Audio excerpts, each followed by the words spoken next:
ঠাকুরানীবৃন্দ, সকল আচার্যবৃন্দ, উপস্থিত সকল বৈষ্ণব বৃন্দ, আপনাদিকে রাতুল পদ্মবৃন্দের বন্দনা করি। কৃপা করুণা করবেন যাতে মাতৃশ ভজন সাধনহীন বহির্মুখী জীবের অন্তরে যেন শ্রী ভগবানের কথা প্রকাশিত হোক এবং আমরা যেন বাস্তব ভজন আস্বাদন করে আমাদের ভজন কীর্তনগুলো সমৃদ্ধ করতে পারব।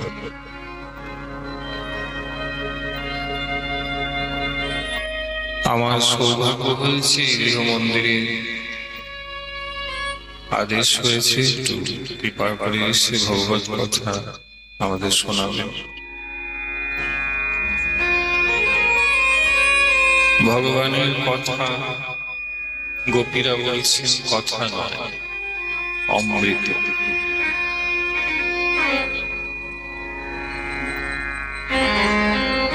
গোপীরা বললেন তব কথা অমৃত। কৃষ্ণের কথা শুধু কথা না, কৃষ্ণের কথাটি হলো অমৃত। বলে অমৃত বলতে আমরা জানি দেবতারা অমৃত পান করে অমর হয়েছে, সেই অমৃত কি না? সাগর মন্থন থেকে ভগবান যে অমৃত কলস তুলে দেবতাদেরকে পান করিয়েছিলেন, কৃষ্ণ কথা সেই অমৃত নয়। তাহলে কোন অমৃত?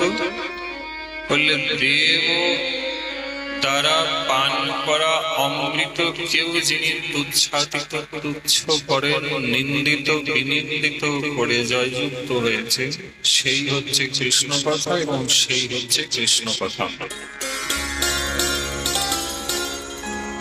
দেবতারা অমৃত পান করেও তোমরা জানো অমর নয়। ক্ষীণে পুণ্যে পুনয়াপি মর্ত্য লোক্যাৎ বিশন্তি। মাকে মন দিয়ে শুনবেন, হট্টগোল একদম করবেন না। দেবলোকে পুণ্য ক্ষয় হলে আবার মৃত্যুলোকে জন্ম নিতে হয় ভাগবত। তাহলে দেবলোকে অমর তো কেউ না। এক মন্বন্তর কাল পর্যন্ত ইন্দ্রের আয়ু ভাগবতে লেখা আছে। ৭১ চতুর্যুগ হয়ে গেলে এক মন্বন্তর হয়, এক মন্বন্তরে ইন্দ্র পাল্টে যায়।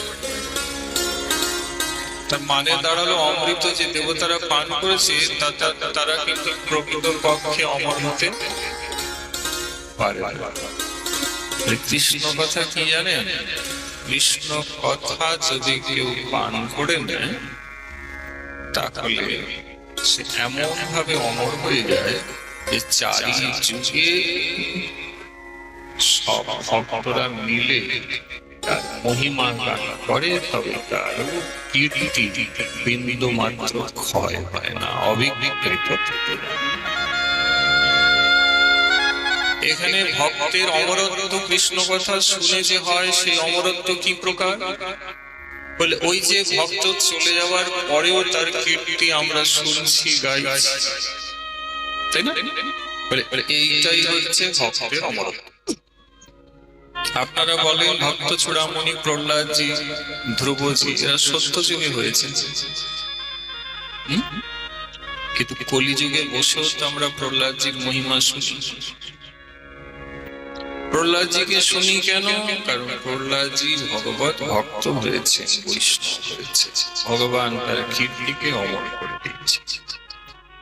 এখন মজার বিষয় হলো আচার্য বলছেন প্রহ্লাদ তো ভগবত চরণে চলে গিয়েছেন সেই সত্য যুগে, কিন্তু ভাবুন সত্যের পথ ত্রেতা তাপর বর্তমান কলিতে বসেও কিন্তু আমরা অশ্রু ফেলে প্রহ্লাদের মহিমা শুনছি আর মনে মনে বলছি যদি প্রহ্লাদের দাসানো দাস হতে পারতাম তাহলে নৃসিংহ ভগবান আমাকেও কৃপা করে। দেবতারা কত হয়েছেন, কতজনে আছেন, তাদের মহিমা কি জগতে কেউ গায়? কোন দেবতার মহিমা কি ভাগবত পাঠে বসে কেউ শুনে বলে? বলে শুনে কেউ না। কেন? আর ভাগবত বলছেন দেবানাম তো স্বার্থ পরা না তো সাধকা। সুখদেব গোস্বামী বলছেন দেবতারা স্বার্থপর হয়ে ভগবানকে ডাকলেও তারা কেহ ভগবত ভক্ত নয়। রায় রামানন্দের মুখে মহাপ্রভু এই একই কথা জানালেন আর বললেন, রায় বলো দেখি জীবের কীর্তি মধ্যে কোন ভয় বা কীর্তি? রায় কহে কৃষ্ণ ভক্ত বলিয়া যার ভয় খেল। আপনি আমি অমর হব কিসে? ভক্তের ভক্তিতে ভগবান আপনাকে খ্যাতি দিবেন। তাই তো প্রহ্লাদজিকে আজও মনে রেখেছি স্মরণ। ধ্রুবজিকে চিন্তন করি, অম্বরীশজি এত বড় ভগবত ভক্ত হয়েছে সত্য যুগ ত্রেতা যুগ সেই সময়।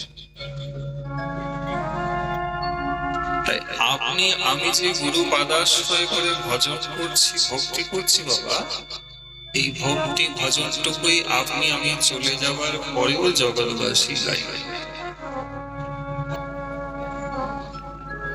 দেখুন, একজন কৃষ্ণ ভক্ত যদি কোনো বাড়িতে দেহ রাখে তাহলে তাকে নিয়ে তার বাড়ির লোক পরবর্তীতে অনুষ্ঠান করবে। হয় দেখবে ভক্ত দেহ রাখলে তাকে নিয়ে তিরোভাবের অনুষ্ঠান প্রতি বছরই হয়। কিন্তু ভক্ত না হয়ে যদি কোনো ব্যক্তি বাড়িতে দেহ রাখে তাহলে তাকে নিয়ে 2 বছর, খুব বেশি 3 বছর অনুষ্ঠান হলেও নিয়ম করে প্রতি বছর তাকে নিয়ে অনুষ্ঠান হয় না। ব্রাহ্মণ এসে বলেন কালা অসুচ আছে, 3 বছরে কাটিয়ে দেবো গল্প। আমাদের অনেকের বাড়িতে অনেকেই দেহ রেখেছেন, তারা নেই, লক্ষ্য করবেন তাকে নিয়ে অনুষ্ঠান নেই। কিন্তু দেখবেন কোন বৈষ্ণব ঠাকুর, কোন আচার্য দেব যদি দেহ রেখেছেন, তার শিষ্যবর্গরা আজও শ্রী গুরুদেবের তিরোভাব আবির্ভাব অনুষ্ঠান করে চলেছে। আপনিও করেন, আপনার গুরু পদ্ম যদি প্রকট আছেন তো আবির্ভাব অনুষ্ঠান করছে, অপ্রকট হয়ে গেলে তিরোভাব অনুষ্ঠানটা নিশ্চয়ই করবে। কেন? বলে আচার্য ভগবানের ভক্ত শ্রেষ্ঠ ভজন করে, তাকে নিয়ে অনুষ্ঠান তো প্রতি বছর করতে। বলার হেতু একটা হয়, বৈষ্ণব হয়ে গেলে কেবল ধ্রুব প্রহ্লাদ অম্বরীশজির মতন নয়, তুমি আমিও কীর্তিতে অমর হয়ে যাবো, অনন্তকাল জগৎবাসী তোমার আমার মহিমা গাইবে।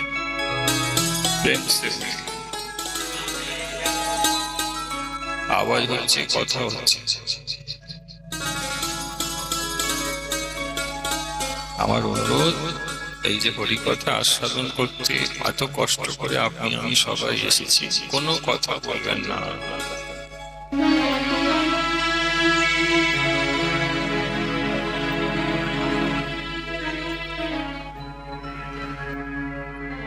তাই মহাপ্রভুর বাক্য আপনি আমি মানতে বাধ্য।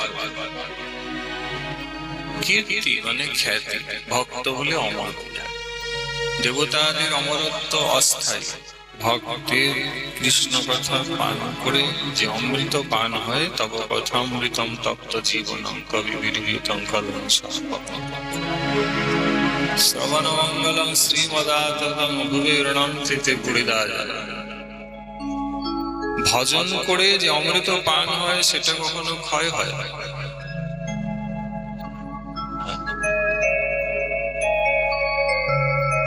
কারণ গৌর কথায় কবিরাজ গোস্বামী পাদ বলছেন, কৃষ্ণ লীলামৃত পান, কৃষ্ণ লীলামৃত ধার, যার শত শত ধার 10 দিক বহে যা হইতে, গৌর লীলামৃত হয় সরোবর অক্ষয় মনমংস চরহ তাহাতে। গৌর লীলামৃত হয় সরোবর, সরোবর অক্ষয়। অক্ষয় মানে তো সবাই জানেন, ক্ষয় তো না ভবে ইতি অক্ষয়, যা ক্ষয় হয় না তাই হলো। তো গৌর লীলা কি প্রকার? বলে যা ক্ষয় হয় না তাই গৌর লীলা অক্ষয়। গৌর লীলামৃত হয় সরোবর অক্ষয় মনহংস চরহ তাহাতে।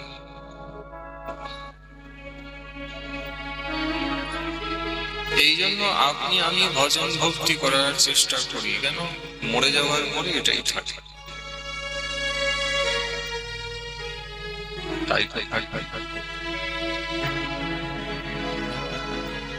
গোবিন্দ ঘোষ মহাপ্রভু পরিকর প্রভুর ইচ্ছায় বিয়ে করলেন, সংসার করেছিলেন।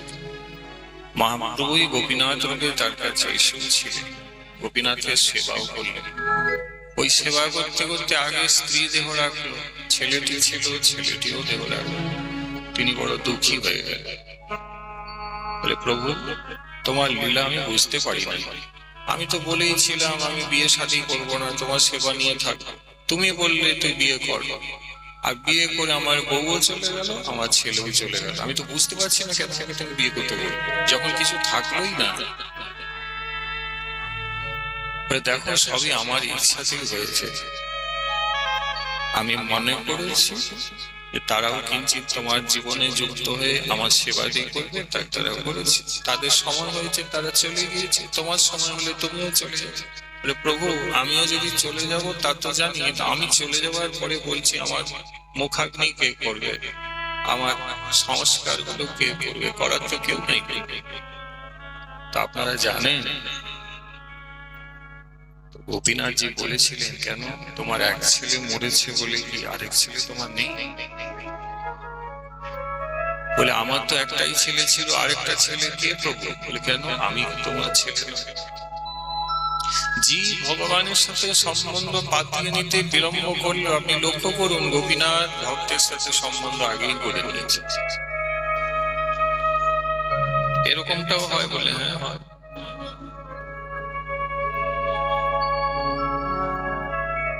এরকমটাও হয়।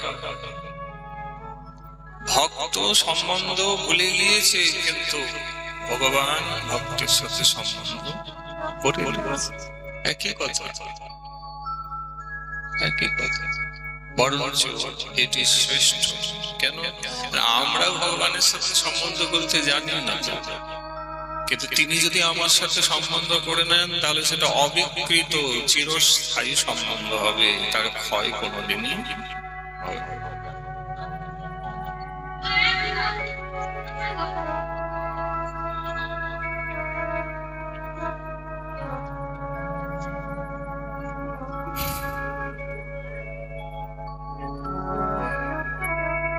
ভগবান বলছেন গোবিন্দ তোমার কোনো চিন্তা নাই, তুমি দেহ রাখলে আমি তোমার দাহ আদি সংস্কার করব। তিনি দেহ রাখলেন, তার দাহ কার্য ভগবান নিজেই করলেন। এখন প্রশ্ন এই নয়, প্রশ্ন হচ্ছে এই যে তিনি দেহ রাখলেন তখন অনুষ্ঠান ভগবান নিজে করে দিলেন, কথা মতন কাজ করিয়ে গেলেন। কিন্তু আজও দেখবেন সেই 450 বছর হয়ে গেছে। কত? প্রায় 450 বছর। আমাদের ঘরের লোক মরে গেলে 50 বছরের বেশি অনুষ্ঠান যাই হোক করবো না, কিন্তু ভগবান সম্বন্ধ করে আজও গোবিন্দের তিরোধান তিথিতে ওই কাছা পরে মন্দির থেকে বেরিয়ে আসেন, বামুন ভগবানকে আসনে বসিয়ে রীতিমতন তার বাবা গোবিন্দ সে স্বার্থ আজও অগ্রদ্বীপে করছে। অগ্রদ্বীপে যাবেন এই তো হয়ে গেল। আর প্রশ্ন হবে সেই বছরে রাখলেন, কথা অনুযায়ী করে দিলেন, ঘুরিয়ে গেল, প্রভু 450 বছর পরে এখনো তুমি করে যাবে? প্রভু উত্তর দিচ্ছেন, আমি তো ওকে বলি নাই যে তুই চলে যাওয়ার পরে ওই বছরই করব, আমি বলেছি করে যাব। বাবা আমি এসেছি, মরে গিয়ে ভূত হয়ে গেছি, ভগবান অনুষ্ঠান করে যাচ্ছেন। আর শোনেন আমরাও মরে ভূত হয়ে যাব, পরের জেনারেশন আসবে, তারাও শুনবে। ওই অগ্রদ্বীপে গোবিন্দের তিরোভাবে গোপীনাথ কাছা করে ভক্তের অনুষ্ঠান করছে। এবারে বলুন গোবিন্দ তো আমরা হতে পারবো না, কারণ তিনি মহাপ্রভু পরিকর। বলছি গোবিন্দের দাস তো হতে পারবো। আরে ভক্তের দাস হয়ে যান, ভক্ত হতে পারবো না, ভক্তের দাস হয়ে যান। মহাপ্রভু যত ভক্ত তাদের দাসানুদাস হয়ে যান, তাহলে হবে কি? অমর হয়ে যাবে। সাধন ভজন করতে গেলে কৃপারই প্রয়োজন হয়, আর কৃপা প্রাপ্তির উপায় হচ্ছে মহৎ। মহৎ কারা? যারা পরিকর 500 কোটির ভক্ত, ওরাই হচ্ছেন মহৎ। একটি ভক্তকে কত যত্ন করে ভগবান রাখেন বিচার করে দেন। গোবিন্দকে কেউ যাতে ভুলে না যায়, তাই প্রতি বছর প্রভু অনুষ্ঠান করছে, প্রত্যেক বছর।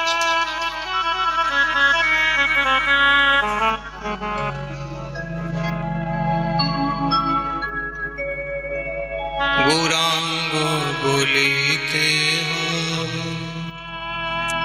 পুলক শরীর, হরি হরি বলিতে নয়নে ভাবে। গৌরাঙ্গ বলিতে পুলক শরীর, হরি হরি বলিতে নয়নে ভাবে। আর কবে করুণা করি সংসার বাসনা তুচ্ছ জ্ঞান। আর কবে মিটাই করুণা করি সংসার বাসনা তুচ্ছ জ্ঞান। বিষয় ছাড়িয়া কবে শুদ্ধ হবে মন, কবে হামের বসে শ্রী বৃন্দাবন। রূপ রঘুনাথ পদে হইবে আকুতি, কবে বসে ঝলকে। রূপ রঘুনাথ পদে রঘুরাস, প্রার্থনা করে সদা নরোত্তম দাস। রূপ রঘুনাথ পদে রঘুরাস, প্রার্থনা করে সদা নরোত্তম দাস। গৌরাঙ্গ বলিতে পুলক শরীর, হরি হরি বলিতে নয়নে ভাবে। হরি হরি বলিতে নয়নে ভাবে। হরি হরি বলিতে নয়নে।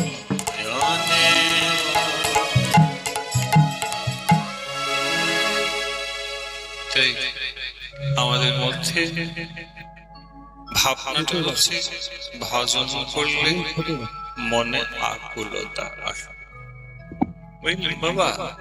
ভজন বাড়ছে বুঝবেন কি করে? যদি হৃদয় তাকে পাবার অভিলাষটা বাড়ছে,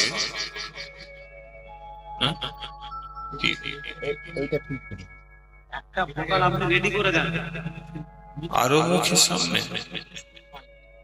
এইভাবে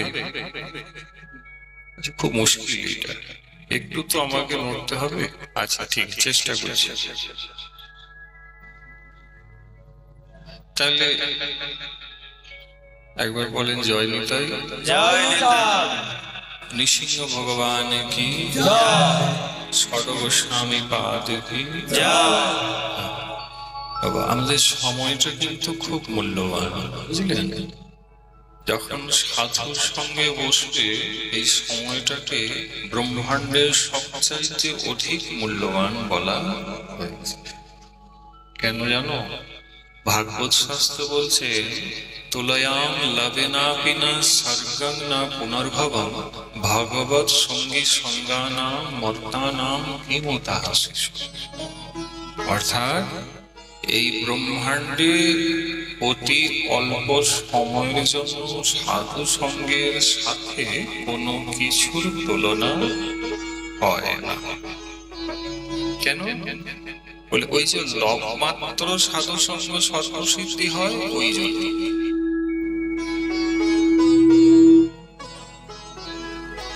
লবমাত্র সাধু সঙ্গে সর্বসিদ্ধি হয়। এই জন্য বলা হচ্ছে, এই লব মানে জানো, 1 সেকেন্ড সময়ের 18 ভাগ সময়কে লব বলা হয়। মানে 1 সেকেন্ড সময়ও নয়, তারও অনেক কম সময়ও যদি কেউ সাধু সঙ্গ মন দিয়ে করে, তাহলে তার সর্ব অভীষ্ট ফল হয়। এই জন্য এই সময়টা আমাদের কাছে খুব মূল্যবান। কাজে আমরা আস্বাদন করছি। আস্বাদনের বিষয়বস্তু হলো যে ভক্ত হয়ে গেলেই হয়। মহাপ্রভু বলছেন, এই শ্রেষ্ঠ উপাধি জগতে হচ্ছে ভক্তের উপাধি। কাজে ঠিক আছে বাবা, এই করতে করতেই সময় পড়ে যাবে, থাক যা আছে থাক, ছেড়ে দে বাবা, আর কিছু করতে হবে না, দয়া করে। সময়টা তো আটকাতে পারবেন না, হ্যাঁ, একটু হোক না এইভাবে।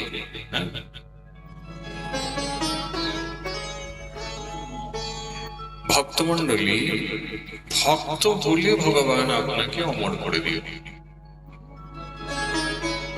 ত্রেতা যুগে এক বিশেষ ভগবানের ভক্ত হয়েছিলেন, যার নাম, যার মহিমা আমরা প্রায় সবাই শুনেছি, যার কুটিয়ায় প্রভু রামচন্দ্র স্বয়ং এসে তাকে দেখা দিয়েছিলেন। ভগবান তার এঁঠো ফুল নিজে চেখে চেখে খেয়েছে আর বলেছেন, মায়ের হাতে আমি পরমান্ন খেয়েছি, বলেছিলাম মাগো এত সুন্দর পরমান্ন তোমার মতন আর কেউ করতে পারবে না, কিন্তু আজকে তোমার এঁঠো ফুল খেয়ে আমার মনে হয়েছে সেদিনে আমি একটু ভুল বলেছি। এই এঁঠো ফুলের মতন আস্বাদন আমার মায়ের হাতে তৈরি পরমান্নেও নেই। এই বৃদ্ধা পরম সাধ্বী ভগবানের অনন্য ভক্তি করছে। এই সাধিকার নামটা কি ছিল? মাতা শবরী। এখন ইনিও তো ত্রেতা যুগে হয়েছে, আজকে কলিযুগে বসে তার মহিমা আমরা শুনছি। তার কীর্তিটা অমর করলে ভগবান করে দেখেছে, পাঠ কীর্তনে মহিমা গায়। কিন্তু একজন শবরী কি এমনি হওয়া যায় না? অনেক সাধনা, অনেক খড়কাট পুরলে কেউ হয়তো একজন শবরী হতে পারে। এখন শ্রী ভক্তমালী গ্রন্থে নাভা গোস্বামীজি, যিনি ব্রহ্মা, তিনি খুব বিস্তৃত ভাবে মাতা শবরীর মহিমা বলেছেন। আমরা মাতা শবরীর মহিমা আগেও পাঠ করেছি, শুনে রয়েছে, কিন্তু সেই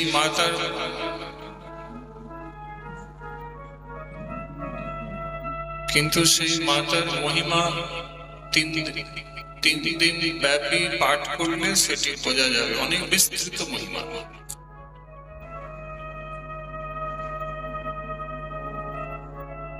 সংক্ষিপ্ত আকারে আমরা একটু জেনে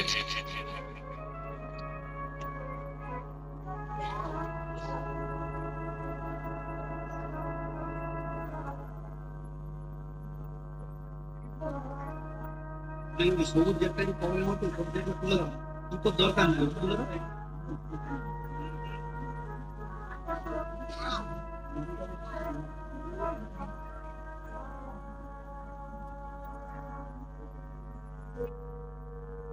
দরকার নেই। মাতা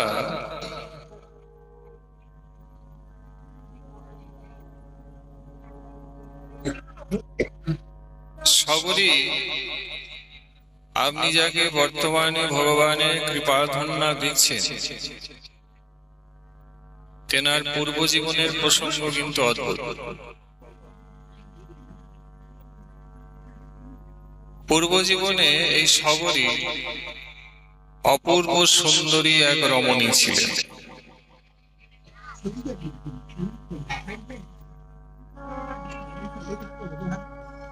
খুব সমস্যা হচ্ছে বাবা, এগুলো যদি পরে করতেন না ভালো হতো। আপনারা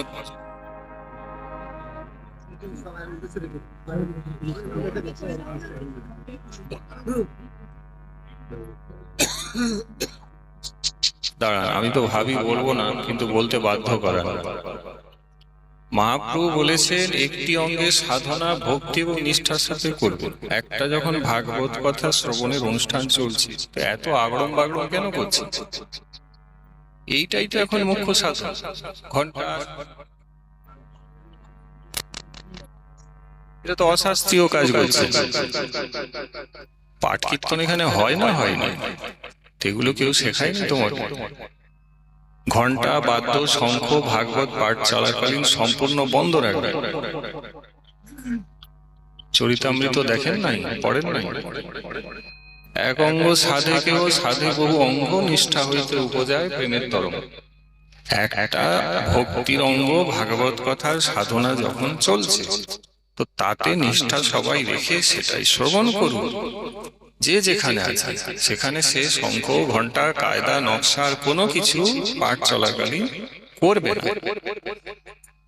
যার জন্য ঘন্টা বাজাচ্ছেন তিনি তো মহাপ্রভু সামনে বসে শুনছেন, তো ঘন্টা বাজলে তিনি আনন্দ পাচ্ছেন না, তিনি কষ্ট পাচ্ছেন। ব্যাপারটা কি জানেন? বিধি ভক্তিতেই আমরা শেষ হয়ে গেলাম। রাগ ভক্তির কোনো কথা আজ পর্যন্ত বুঝতেই পারলাম না।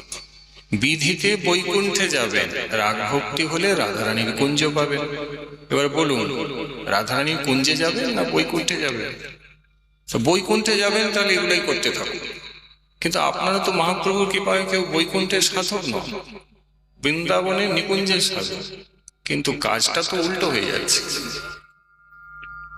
আগেটা তো ঠিক ছিল,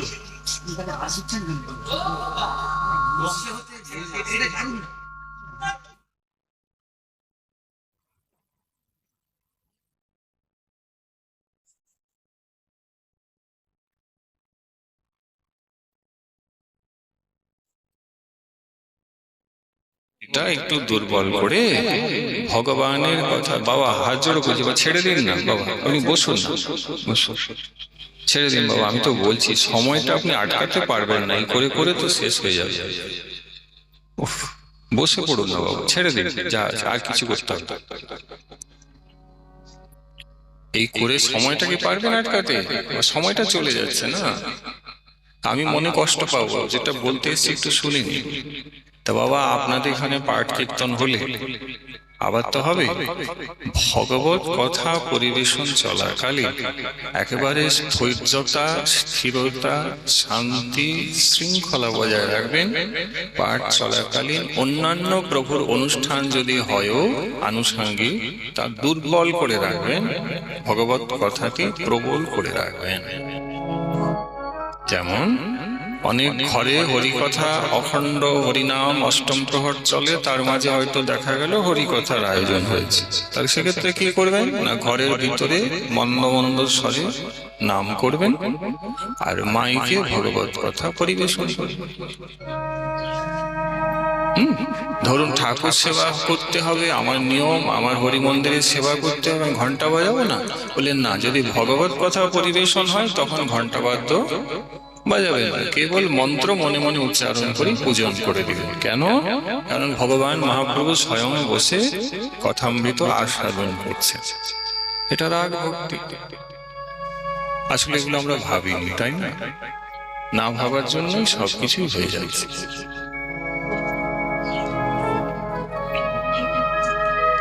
এগুলো শিখে নিন।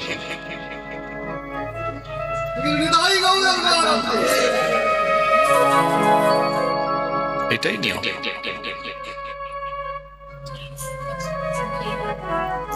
মাতা সবরীকে যা তিনি ভগবানের কৃপা লাভ করছেন।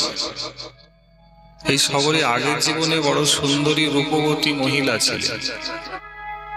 শুধু রূপবতী ছিলেন তা নয়, আগের জীবনে রাজরানী ছিলেন এবং মহান গুণ তার ছিল। ভক্তমালিতে নাভা গোস্বামীজি লিখেছেন। গুণটি কি? বলে কৃষ্ণ ভক্ত এবং শ্রীকৃষ্ণকে ভালোবাসত। ভক্তি করতে ইচ্ছা করেছিলেন, দেখতে বড় সুন্দরী রাজকুমারী বলে কথা। বাবা রাজা ছিল, যথা সময় এক সুপুরুষ রাজকুমারের সাথে রূপবতী বিয়ে দিয়ে দিলেন। এখন যে রাজপুত্রের সাথে পূর্ব জীবনে সবরীর বিয়ে হয়েছিল, সে রাজপুত্র হলে কি হবে, তার একটা স্বভাব ছিল কি, সে স্ত্রৈণ ছিল। স্ত্রৈণ মানে জানেন, মানে অত্যাধিক পরিমাণে নিজের স্ত্রীর প্রতি আসক্ত প্রবণ যারা হয় তাদেরকে স্ত্রৈণ বলা হয়। মানে স্ত্রী কোথায় গেল, এখন কি করছে, সব সময় খোঁজ নেওয়া, একটা সুরক্ষা প্রণালীর মধ্যে রাখা, এখানে যাবে না, ওখানে এই করবে না, না ওই করা যাবে না ইত্যাদি। সবসময় এটা যে পাহারার মধ্যে রাখা, সবসময় স্ত্রী স্ত্রী স্ত্রী স্ত্রী যে জপ করছে, একে স্ত্রৈণ বলা। একালেও এরকম বহু পুরুষ আছে, এদের দ্বারা মহাপ্রভুজির ভক্তি হবে না, কোনোদিনই হবে না। যাই হোক, এখন তিনি একটু স্ত্রৈণ স্বভাব সম্পন্ন। আর স্ত্রী চাইছে আমি সাধু সঙ্গে যাব, স্বামী বলছে না, তুমি আমাকে ছেড়ে কোথাও যেতে পারো না, সাধু সঙ্গে কি আছে, আটকে দেয়। বলে আমি একটু ভগবত আরাধনা করতে ভগবানের মন্দিরে যাব, বলে মন্দিরে গিয়ে কি হবে, ঘরে ঘরে ঠাকুরকে ডাকা যায় না, মন্দিরে যেতে হবে। স্বামী মন্দিরেও যেতে দেয় না, অর্থাৎ ভজনে স্ত্রৈণ হবার জন্য তার স্বামী একে প্রচন্ড পরিমাণে বাধা দিচ্ছিল বাবা, তাই মনে মনে বড় কষ্ট পাচ্ছে। এরকম আমাদেরও সংসারে আছে বাবা, যারা মায়েরা আছেন খুব ভালো জানবেন, অনেক ক্ষেত্রে তারা ভজনাদি করতে চাইলেও পুরুষের মতন তাদের স্বাধীন অবস্থা নেই।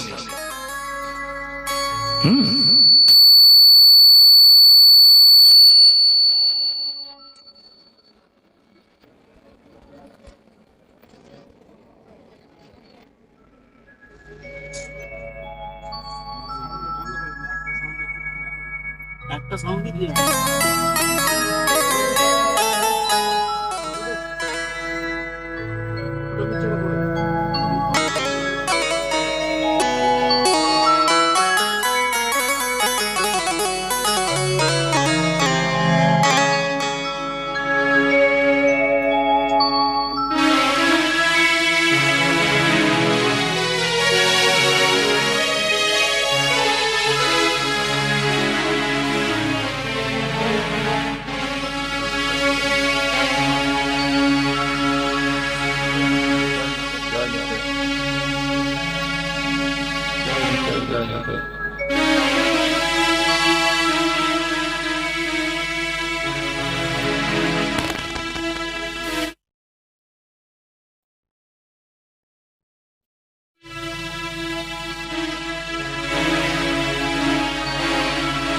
জয় নিতাই, জয় নিতাই।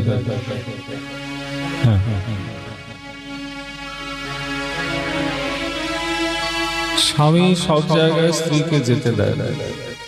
বেশ কয়েক বছর সংসার করেও যখন ভক্তি করতে পারে না, মন্দির দেবালয়ে যেতে পারে না, তখন মনে নিদারুণ দুঃখ কষ্ট যন্ত্রণা উঠল। প্রায় ঘরের ভিতরে বন্দী হয়ে কাঁদে। স্বামী এমন করে রেখেছে যে 5 জনের সাথে স্ত্রী মেলামেশা করাই যাবে, সেখানে সাধুর কাছে যাবে কি? স্ত্রী জানে সাধুর কাছে গেলে ভক্তি বাড়ে, কিন্তু স্বামী যেতে দিবে না। কেন? স্বামী দেখছে আমার স্ত্রীটা দেখতে বড় সুন্দর, সবাই দেখলে সমস্যা, তাই কোথাও যাওয়া যাবে। রাজরানী বলে কথা বাবা। এক সময় নাভা গোস্বামী বলছেন, প্রয়াগে তখন কুম্ভ লেগেছে, যেমন এই বছর আগের বছর কুম্ভ হলো না, সে তখনও কুম্ভ লেগেছে। বহু সাধুগুরু বৈষ্ণব কুম্ভে স্নান করতে আসছে। রানীর কাছে খবর গেল, পরিচারিকা যারা তারা বললেন,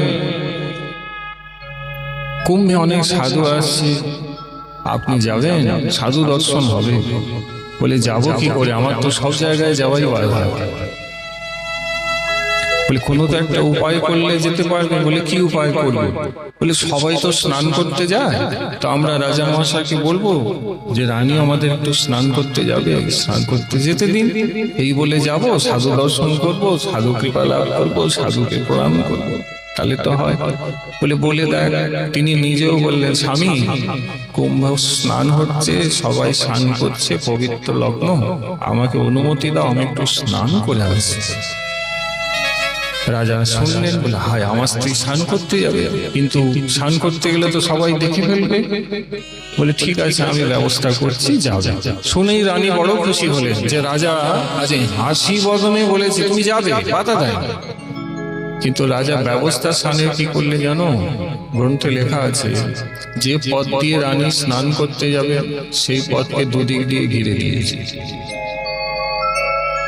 যাতে কেউ দেখতে না পায়। শুধু তাই নয়, যে প্রয়াগে যে ঘাট আছে, যে ঘাটে সবাই স্নান করে, একটা রাজা আলাদা করে ঘাট করেছেন যেখানে কেউ নাই, সেখানে গিয়ে তিনি ডুব দিলেন, স্নান করলেন। যখন রানী জানতে পারলেন যে যে উদ্দেশ্যে স্নান করতে যাব সে তো আর হলোই না, হবে না, তখন প্রচুর কেঁদেছে আর ঠিক করে নিয়েছে যে আজ স্নান করতে আমি যাব, ঠিক আমার তো হবে না, তাহলে আজ স্নান করে প্রয়াগেই আমি জল সমাধি নিয়ে নেব, আর আমি ফিরব না। কেন? তিনি মনে করছেন যে আমার এই শরীরে গোবিন্দ ভজন হবে না, তাই দেহ রেখে লাভ হবে না। স্নান করতে গেলেন, ওই ঘেরা অবস্থায় যাচ্ছেন, সাধুদের কলরব শুনছেন, কিন্তু সাধু দর্শন করার উপায় নেই, গুরু বৈষ্ণবের পায়ে ধুলি মাথায় নেবার উপায় নেই। দুপাশ দিয়ে ঘেরা। ঘাটে গিয়ে স্নান করছেন, স্নানের পরে হাতে জল নিয়ে আচমন করছে, যমুনাকে প্রণাম করছে আর বলছেন, হে যমুনে, আমার দ্বারা ভজন হলো না, আমি আর দেহ রাখতে চাই না, তুমি আমার দেহটিকে গ্রহণ করো, আমি মরতে চাই। যেই মরে যাব বলেছেন বাবা, গ্রন্থে লেখা সাক্ষাৎ যমুনা দেবী প্রকট। বলিয়ে যমুনা মহারানী কি। এর ভক্তিতে প্রকট হলেন, দর্শন করে আপ্লুত হয়ে প্রণাম করছে তিনি। যমুনা দেবী বললেন, ভদ্রে, এত দুঃখ পেও না, হরিভক্তি হরিভজন এক জীবনের সাধনা নয়, হরিভক্তির সাধনা বহু জন্মের হয় মা। কাজে তুমি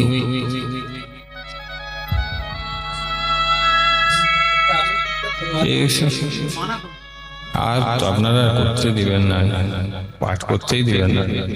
আমার দোষ নিবেন না মা, এইভাবে পাঠ করা যায় না। অপরাধ ক্ষমা করবেন বাবা, পায়ে চরণে রাখবেন, এটা সম্ভব না। পুরানো অভ্যাস ছাড়তে পারছেন না।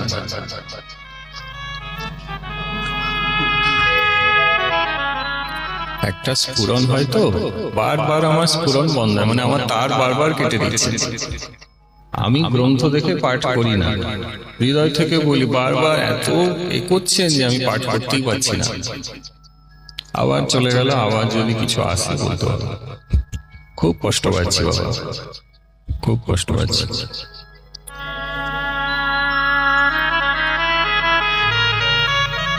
জানি, বুঝতে পারছি যে রীতিমতন প্রচলন ওইটাই হচ্ছে, আর ধরেই নিয়েছেন উনিও আমাদের প্রচলিতর মধ্যে কেউ একজন এসে বলছেন, তা একে নিয়েও ওই যা করে এসছে এই করে যাও। আমি সে নয় যেটা আপনি আমার সাথে করছেন।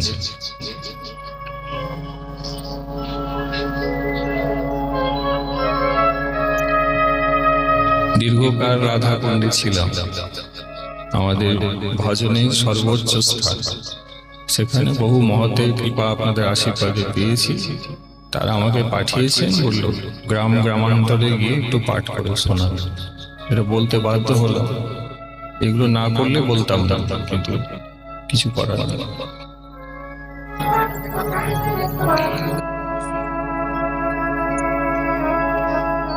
হ্যাঁ, কি বলছিলাম বাবা?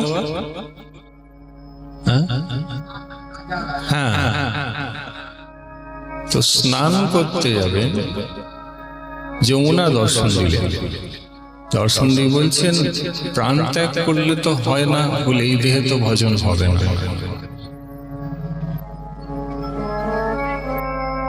বলে আমি বুঝতে পারছি তোর সমস্যা, তবে তোর ভজন হবে। যার এত মনে হরিভজন করার অভিলাষ, ভগবান তাকে উপেক্ষা করতে পারে না, তাকে কৃপা করবে। বলে তোকে দর্শন দিয়েছি, কিছু বর চাইলে আমার কাছে বর চাই না, আমি দেব। যমুনা বলছে। তখন এ রানী বললেন, যদি বর দিবেন তাহলে দুটো বর আমাকে দিন, আমি চাই। কি বর চাস বল? প্রথম বর কি চাইছেন? পরের জন্ম, আসতে আমি মারাই যাব, দেহ রাখবো না। পরের যে জন্মটা হবে দেবী, আমাকে অত্যন্ত কুরূপা মানে কুৎসিত দেখতে করে জন্ম দিন। মানে এত খারাপ দেখতে যেন হয়, আমি কেউ মুখের দিকে যেন আমার না তাকায়। আর দ্বিতীয় বর এটা দাও, কোন রাজবংশীয় কুলে যেন জন্ম না, অতি নীচ কুলে আমার জন্ম, দেখতে খুব কুৎসিত হই আর নীচ কুলে আমার জন্ম।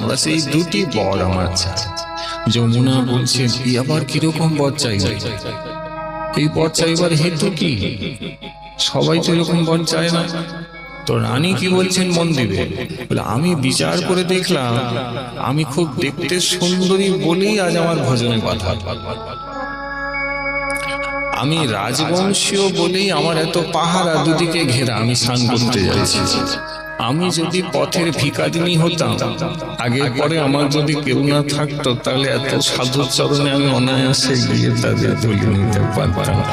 আমি রাজরানী বলেই আমাকে ঘিরে রেখেছে, আমি তো সাধারণ নয়, আমি একজন অসাধারণ মহিলা, তাই আমার আর হলো না। তাই আমি অতি নীচ কুলে জন্ম নিতে চাই।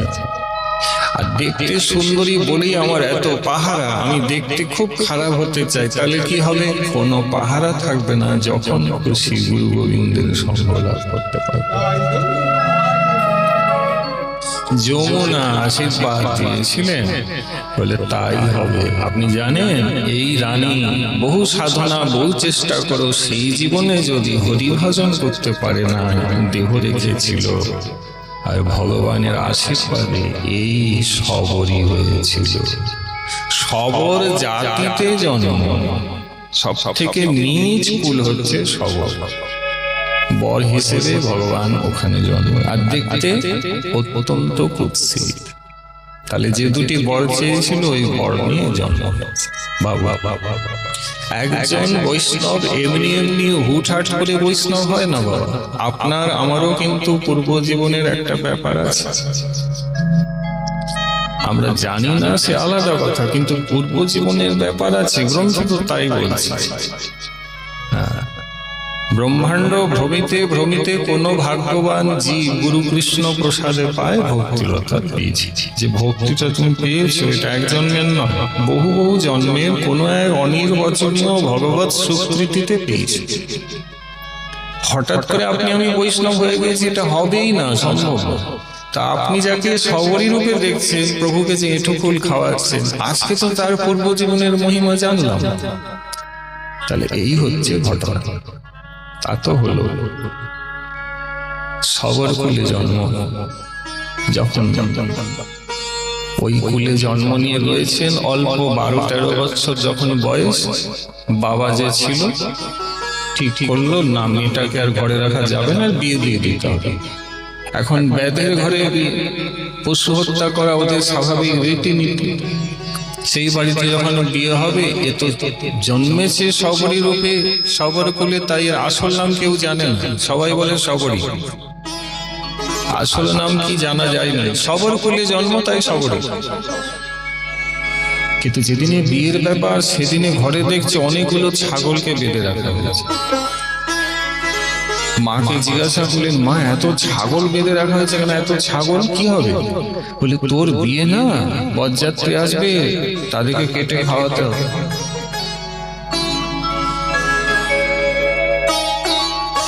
দেখুন সংস্কার কাকে বলে। আগের জীবনে সংস্কার, যে বাড়িতে জন্ম নিয়েছে ওখানে তো পশু হত্যা স্বাভাবিক ব্যাপার নয় কি, প্রতিদিনই হয়, কিন্তু ওর পূর্ব জীবনের সংস্কার।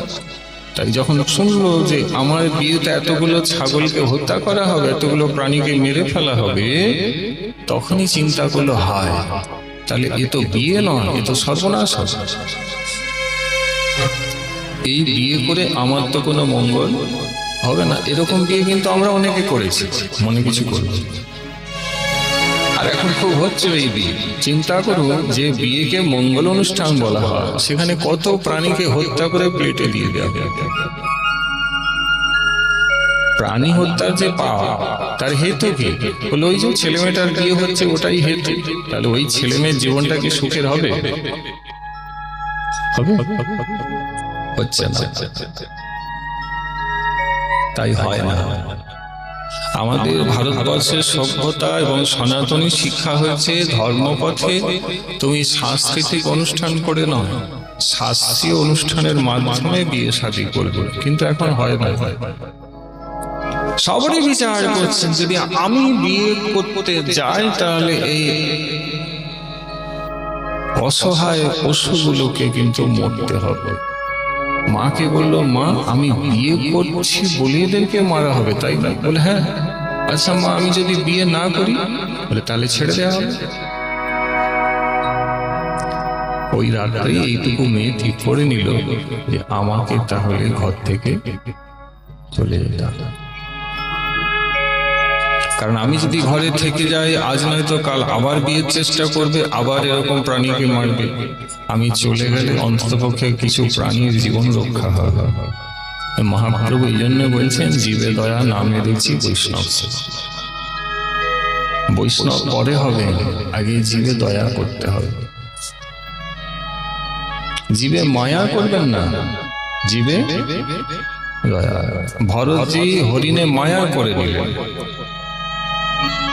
সিংহ হরিণটিকে খেয়ে ফেলবে তাড়া করছে, জল থেকে তুলে বাঁচিয়ে দিলেন। সিংহ তার গভীর বনে চলে গেল। ভরতজি ওখানেই ফুরিয়ে যাওয়ার উচিত ছিল, কিন্তু তিনি ভাবলেন, হায় ওর মাটি মরে প্রসব করেছে এই সন্তানকে জলে, এর তো আগে পরে কেউ নেই, তাহলে একে তো ছাড়লে হবে না, দেখাশোনা আমাকেই করতে হবে। এই যে কাজটা ভরতজি শুরু করলেন, এটা জীবে দয়া নেই, এটা মায়া।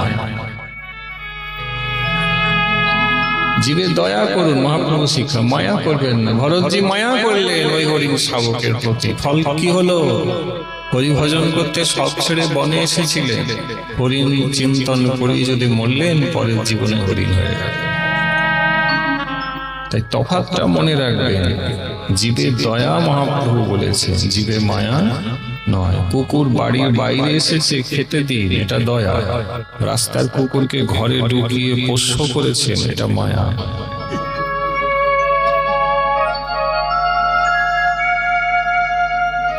ভগবানের জন্য সংসার করেছেন, ছেলে পুলে সবই ভগবানের, এটি দয়া।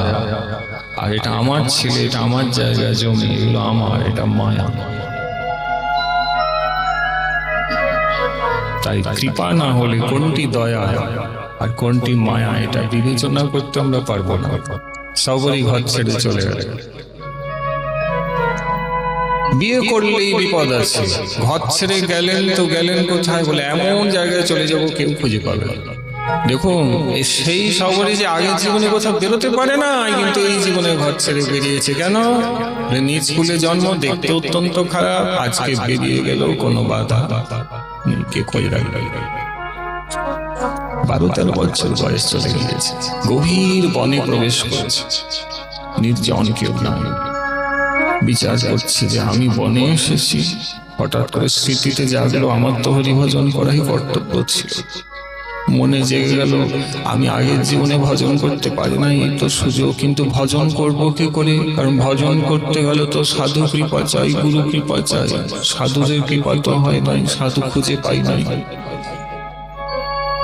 সেই গভীর বনে যখন প্রবেশ করেছে, এপাশ ওপাশ ঘুরতে ঘুরতে ঘুরতে, জানেন বাবা, এই 12 বছরের মেয়েটি দেখছে একটি স্থানে ঋষি মুনিরা বসে ভজন করছে। দেখে মনে বড় আনন্দ পেল, এই তো সাধু, এদের কৃষ্ণ আছে, এদের গোবিন্দ আছে, এদের চরণে পড়ে বসে থাকতে পারলে এরা কৃপা করবে।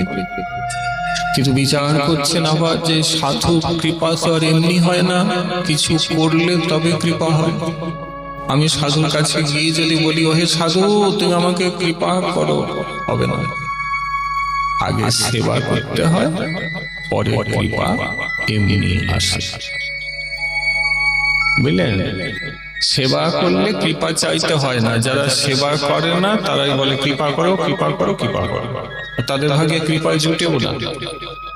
কৃপা মানে কি? কিছু করে পাওয়া। তুমি কিছু করলে না, অথচ বলছো সাধু আপনি আমাকে কৃপা করো, আর কিছু করবো আমি। তাই না? আমাদের উপগোস্বামী পাদ 64 ভজনাঙ্গ ভক্তি রসামৃত সিন্ধু গ্রন্থে দেখিয়েছি। প্রথমেই বলেছেন অথহ গুরু পাদাশ্রয়, প্রথমে গুরু পাদাশ্রয়। তারপরে কি বলছেন?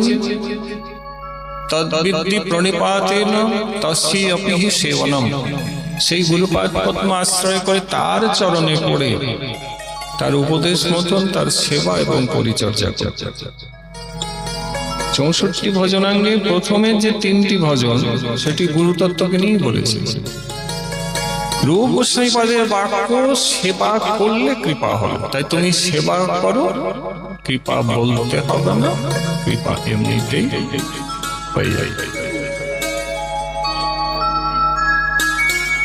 সাধুর সেবা না করে তো কৃপা পাবো না। সবারই যখন চিন্তা করছে বাবা কি সেবা করব, সাধুদের কথা শুনলেন, নিষ্কিঞ্চন ঋষি মুনি, তাদের তো জগতের কিছু প্রয়োজন নাই,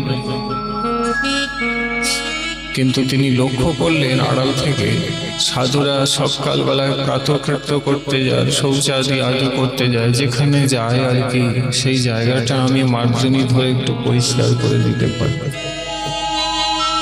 আর কি সাধুরা নিজেরা রসই করে সেবা দেন ভগবানকে। রসই করতে গেলে জাল লাগে, জাল দিতে গেলে কাঠ লাগে, শুকনো কাঠ সাধুরা দেখি জড়ো করছে। আমি যদি জঙ্গলে শুকনো কাঠ মাথায় করে জড়ো করে সাধুদের কুটিয়াতে রেখে আসি, তাহলে সাধু সেবা করবে।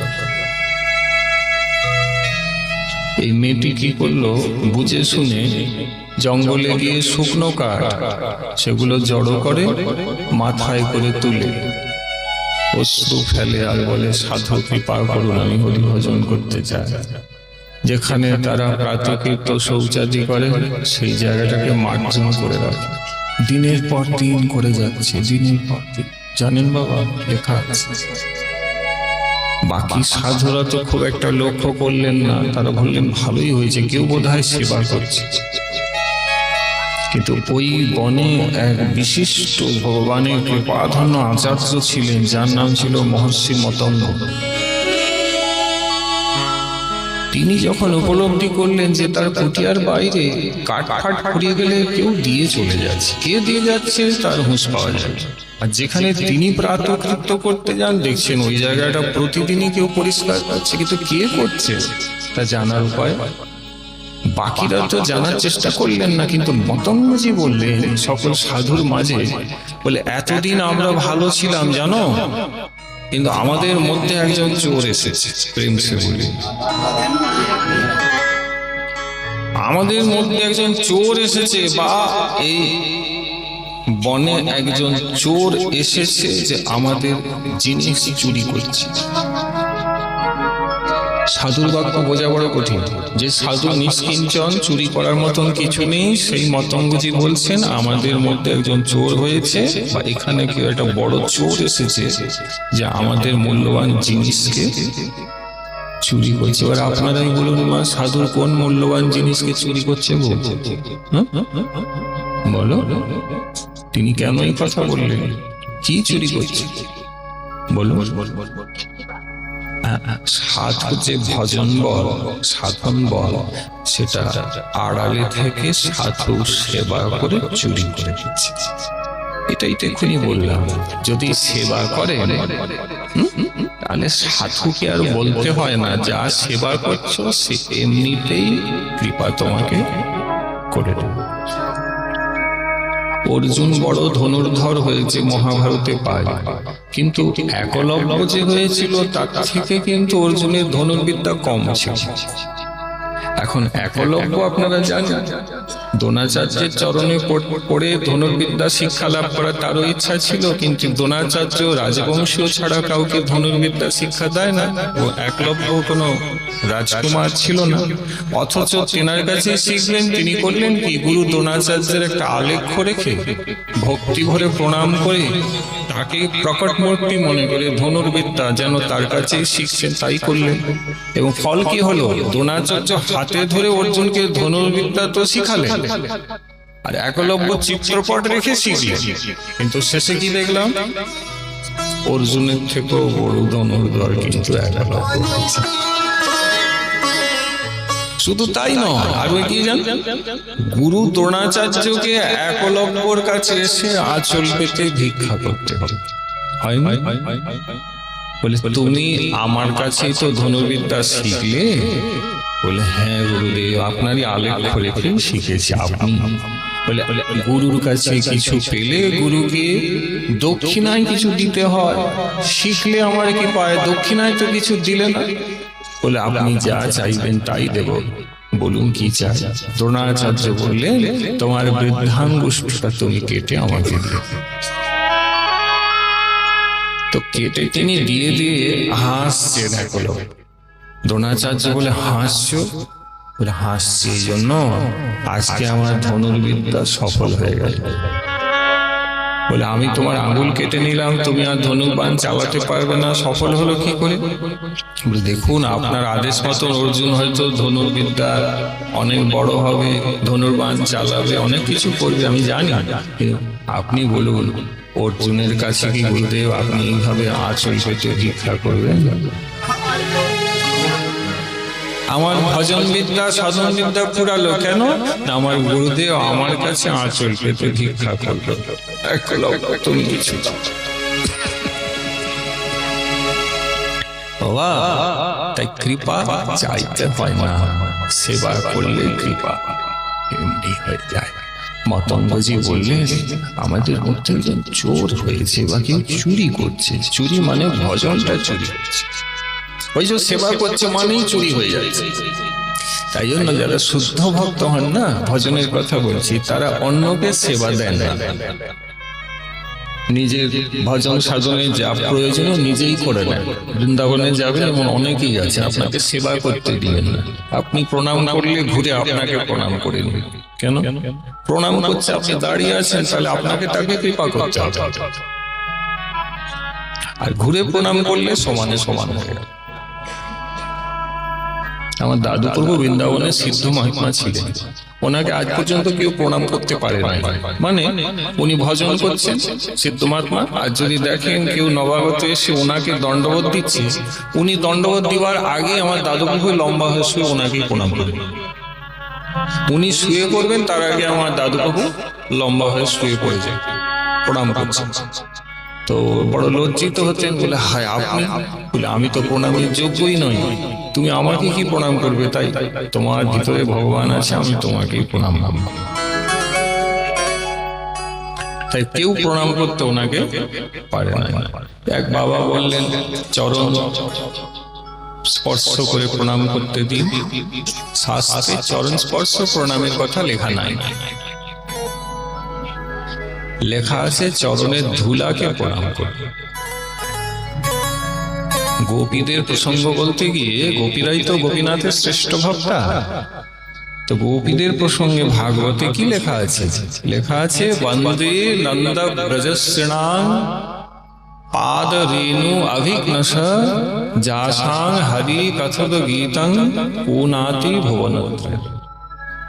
গোপী চরণকে প্রণাম নয়, ভাগবত বলছেন গোপীর পায়ের ধুলিকে প্রণাম করবে।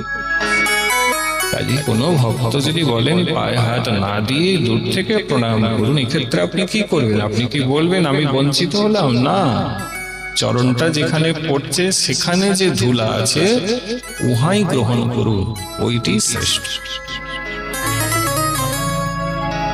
বুঝলেন? এটাই নিয়ম, প্রাচীন নিয়ম এটাই ছিল। আমার দাদু প্রভু দিতেন না, এতে দোষ কিছু নেই। চরণ ধুলার মহিমা, চরণ রেণুর মহিমা আছে। হ্যাঁ, রেণু নিন, ধুলা নিন, ইহা সর্বশ্রেষ্ঠ। দেখেন মতঙ্গ ঋষি বিচার করছেন, তাহলে আমাদের ভজন কেউ চুরি করছে, চোরকে ধরতে হবে। শোনো, আজ রাত্রেই দেখতে হবে কে করছে, আড়ালে লুকিয়ে সেবা করছে, কেউ তেমন আছে। তো বাকি ঋষিরাও যে যার মতন করে বুঝলেন, কুটিয়া বন্ধ করে থাকলেও ওই জেগেই আছেন, চিন্তা করছেন দেখি চোখ ধরা যায় কিনা, কে করছে এতদিন ধরে এইভাবে সেবা কে করে গেল। আর মেয়েটি যথারীতি পরদিন ওই জঙ্গলে গিয়ে ওই মাথায় কাঠ, সবরই মাথায় কাঠের বোঝা, ভক্তমালিতে নবগোস্বামী অপূর্ব দর্শন করিয়েছে। সবরই মাথায় কাঠের বোঝা, হাতে কুড়ুল, এদিকে দড়ি ঝুলছে, আর মুখে তৃণ ধারণ করে আছে।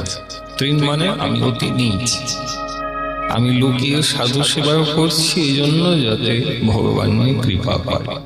আমি কি পাবো? তাই অশ্রু, মুখে তৃণ ধারণ করে, মাথায় কাঠের বোঝা, হাতে কুড়ুল ধরে আছে। আর ওই সাধু কুটিয়ার বাইরে বাইরে ওই মাথার বোঝা রাখছে। মতঙ্গজি মহর্ষি তিনি জেগেছিলেন, সেদিনে রাখছেন যখন মতঙ্গজি আড়াল থেকে দেখে নিয়েছে। যেই দেখে নিয়েছে বলে, কে তুমি? এই দাঁড়াও দাঁড়াও, কে তুমি? থমকে দাঁড়িয়েছেন, দেখছে ওই বোঝা মাথায় নিয়ে মেয়েটি হাত জোড়ো করে দাঁড়িয়েছে। 12-13 বছর বয়স। মতঙ্গজি দেখলেন, দেখতে কুরুপা, বেশভূষাও ঠিক নেই, সবর কুলের মেয়ে বলে কথা, ঘর থেকে পালিয়ে এসেছে। বলে, আমি অধমা, আমি পতিতা, আমি সবই। বলে, তুমি যেই হও, তুমি আমাদের ভজন করছো, আমাদের সেবা করছো, আড়ালে থেকে করছো, অনেকদিন করছো, আজ তোমাকে হাতে নাতে ধরেছি, তো তুমি এই সেবা শিখলে করতে। আপনাদেরকে শুনেছিলাম আর সাধু মুখে জেনেছি যে আপনাদের মতন সাধুদের সেবা না করলে আপনাদের কৃপা পাওয়া যায় না, তাই এই সেবা করছি। বলে, কাছে এসে বলেও তো সেবাটা করতে পারতিস। বলে, আমি এত অযোগ্যা, আমি যদি বলি আমাকে কিছু সেবা দেন, তাহলে মনে হয় না আপনারা সেবা দেন, তাই বলতে পারিনি, অপরাধ নেবেন না। বলে, তোর ভাবনায় আমি বড় প্রসন্ন। সব কিছু খুলে বললেন, এ কারণে ঘর থেকে বেরিয়ে এসেছি, এই সেই ব্যাপার। মহর্ষি বুঝলেন তো সাধারণ মেয়ে নয়। যখন জানলেন নিজ কুলে জন্ম, বললেন অসুবিধা নেই। মহাপ্রভু কি বলেছেন?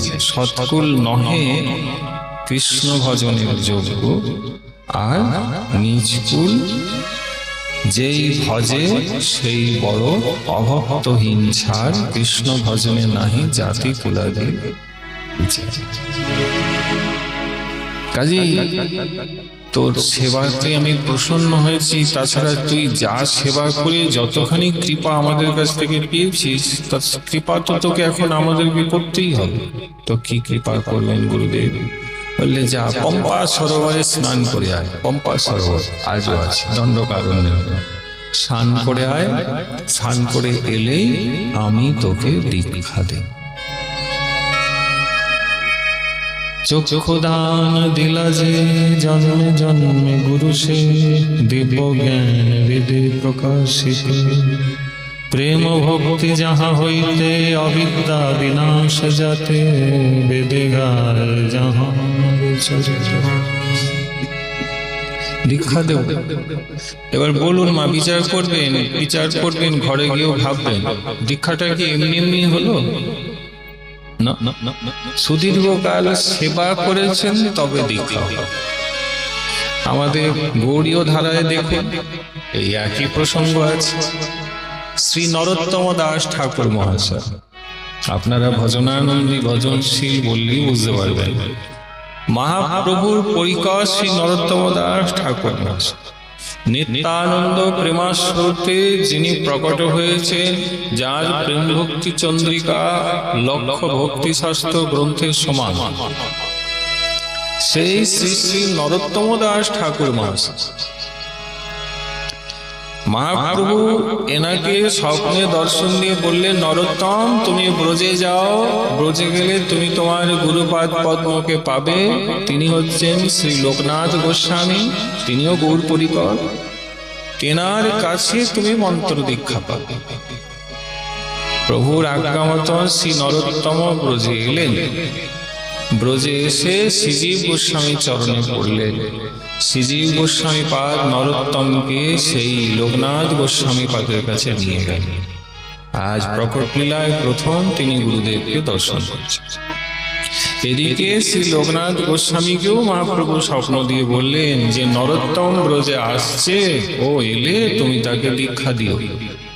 শ্রী লোকনাথ গোস্বামী নিয়ম করেছিলেন যে তিনি কাহাকেও দীক্ষা দিবেন না, কিন্তু মহাপ্রভুর আজ্ঞা শিরোধার্য। প্রভু যখন বলেছেন তা তো প্রত্যবায় করার উপায় নেই, প্রভুর আদেশ মানতে হবে। নরোত্তম প্রণাম করছে দেখে লোকনাথ বললেন, প্রভুর আজ্ঞা হয়েছে, আমি তোমাকে দীক্ষা দেব। তো গ্রন্থে লেখা আছে, ভক্তি রত্নাকরে শ্রী নরহরি চক্রবর্তী ঠাকুর লিখছে যে, বা নরোত্তম বিলাস গ্রন্থেও রয়েছে যে শ্রী লোকনাথ গোস্বামী নরোত্তমকে মন্ত্র দিলেন, কিন্তু কোন মন্ত্র দিয়ে দীক্ষা দিলেন? হরিনাম মন্ত্র দিলেন। বীজ মন্ত্রে কিন্তু দীক্ষা দিলেন না। দেখেন বাবা, আমাদের আচার্যরা হরিনাম মন্ত্রেও দীক্ষাকে গ্রহণ করেছে। কেউ কেউ বলেন হরিনাম মন্ত্রের দীক্ষা কি হয়? বলে অবশ্যই হয়। আগে নাম মন্ত্রে দীক্ষা হবে, পরে বীজাদি মন্ত্রে দীক্ষা হবে। এটা গৌড়ীয় ভাবাদর্শের আদর্শ। যারা সদ্গুরু হবেন তারা তাই করবেন। তাই যাই হোক, হরিনাম মন্ত্রে দীক্ষা দিলেন, বীজ মন্ত্র তো দিলেন না। এইখানেই রহস্য লুকিয়ে আছে বাবা। লোকনাথ গোস্বামী বলছেন, প্রভুর আজ্ঞা আমি পালন করে নিয়েছি, কিন্তু নরোত্তম দাস ঠাকুর বলছেন প্রভুর আজ্ঞা ঠিকই আছে, গুরুদেব কৃপা করে দীক্ষা দিয়েছে, কিন্তু বীজ মন্ত্রের যে দীক্ষা তা তো এমনি হয় না, সেটা পেতে গেলে আমাকে আমার গুরুপাদ পদ্মে সেবা করতে হবে।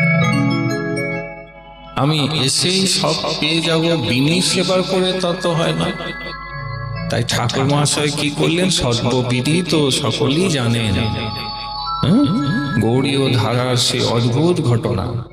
কি ঘটনা? না, নরোত্তম ঠাকুর ওই আড়ালে থেকে যেখানে শ্রী লোকনাথ গোস্বামী প্রাতকৃত্য মলমূত্র আদি ত্যাগ করতেন, সেই স্থানে গিয়ে সেগুলো মার্জন দিয়ে পরিষ্কার করতেন, এবং পরিষ্কার করার পরে সেই মার্জনীকে বুকে জড়িয়ে ধরতেন মা, আর আক্ষেপ করে নিদারুণ বিলাপ ক্রন্দন করে নরোত্তম দাস ঠাকুর বলতেন, হাহা প্রভু কর দয়া, দেহ মোরে পদ ছায়া, হেরে যশ ভূষু ত্রিভুবন, লোকনাথ লোকের জীবন, লোকনাথ লোকের জীবন, প্রভু কর দয়া, হাহা প্রভু কর দয়া, হাহা প্রভু কর দয়া। দেখছে সেবা করে আক্ষে দয়াটা কিসের? বললেন নাম মন্ত্রে দীক্ষা, বীজ মন্ত্রে দীক্ষাও যদি পায়, কিন্তু গুরুদেবকে মুখে কিছু বলেন না, সেবা করে যাচ্ছে, সেবা করে যাচ্ছে। একদিন তো লোকনাথ গোস্বামী বিচার করলেন যে আমি যেখানে প্রাতকৃত্য করি তারপরে দেখি জায়গাটা পরিষ্কার করেছে, গোময় দিয়ে সুন্দর করেছে, কে করছে? যদি কোনো ব্রজবাসী করছে তাহলে তো আমার অপরাধ হয়ে যায়, কিন্তু আমার আড়ালেই জায়গা রোজ কে পরিষ্কার করে? একদিন প্রাতকৃত্য করে তিনি গাছের আড়ালে লুকিয়ে থাকলেন, তখন অন্ধকার, আলো ফুটে নাই। দেখছেন ওই নরোত্তম যাকে দীক্ষা দিয়েছেন ওই মার্জনী নিয়ে পরিষ্কার বলছে, হা প্রভু। এই দেখে গুরুদেবের মন হৃদয় গলে গেল।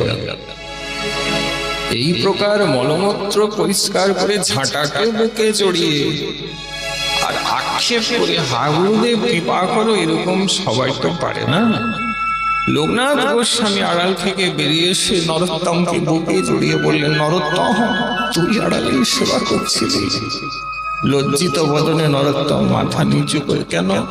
বললে, সেবাটা আমার গুরুদেব আজকে হাতে নাতে ধরে নিল, আত্মসেবা করতে পারব, তুই করছিস। গুরুদেব শিষ্যের আলিঙ্গন সে অদ্ভুত।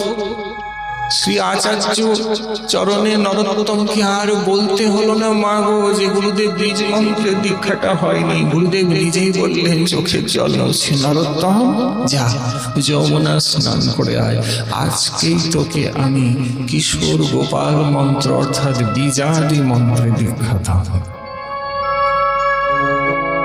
এখানে টিকা করছেন, তার সংকল্পকে আজ শিষ্য সেবার মাধ্যমে নষ্ট করে দিয়ে তাকে দীক্ষা দেওয়াতে বাধ্য করা। গুরু যদি সংকল্পও করে নেয় যে না, আমি এই কাজ বা এই কৃপা তোকে করতে পারবো না, তখন শিষ্য কি করবে? এমন গুরু সেবা করবে, এমন ভাবে করবে যে গুরু তার সংকল্প ভেঙে দিয়ে শিষ্যকে ওই কৃপা করতে বাধ্য হয়ে যাবে। এখানে এই শিক্ষাটাই পাওয়া গেল।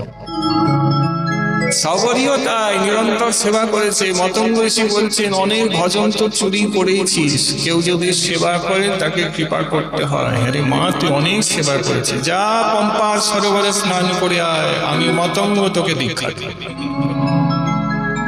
মতঙ্গ ঋষি মেয়েটিকে দীক্ষা দিয়েছে। 3-4 বছর ভজন শিক্ষাও নিজের কাছে রেখে দিলেন। বাকি ঋষিরা বললেন, নিচ জাতি আমরা তো গ্রহণ করব না। মতঙ্গজি বললেন, ভজনে কোনো জাতির বিচার নেই। মতঙ্গজি দীক্ষা দিলেন। যখন মেয়েটির 16 বছর বয়স, কত? 16। মতঙ্গজি সিদ্ধ হয়ে গেল। বৈকুণ্ঠের থেকে বিমান নেমে ভগবত পার্শ্বদ দাঁড়িয়ে মতঙ্গজিকে প্রণাম করে বলছেন, আগে ঋষিবর, ভগবান আপনাকে নিতে আমাদের পাঠিয়েছেন, আপনি চলুন বৈকুণ্ঠে, প্রভুর সাকেত ধামে চলুন। মতঙ্গজি বললেন, যেতে হবে? বলে, হ্যাঁ। আপনার যে শিষ্যাটি আছে মাত্র 16 বছর বয়স? বলে, হ্যাঁ আছে। বলে, আপনি মনে করলে তাকেও সঙ্গে করে প্রভুর ধামে নিয়ে যেতে পারেন। প্রভু তাকেও নিয়ে আসতে বলেছে। শুনে আনন্দ পেলে, সবরীকে ডাকলে, মা এদিকে আয় আয় আয়। কি? বলে, দেখ বিমান এসেছে, প্রভুর কাছে যাবো, সুখে থাকবো। প্রণাম করে সবরী বললেন, গুরুদেব আপনি তো যাচ্ছেন, আমাকেও কি যেতে হবে? বলি, তুই যদি মনে করিস তাহলে চল, প্রভুর ধামে থাকবি। আর আমি বলছি, তুই যদি আমার এই কুটিয়ায় থেকে গিয়ে পরবর্তী আমার মতন ভজন করিস, তাহলে প্রভু তোর কুটিয়াতে নিজেই এসে তোকে দেখা দিবে।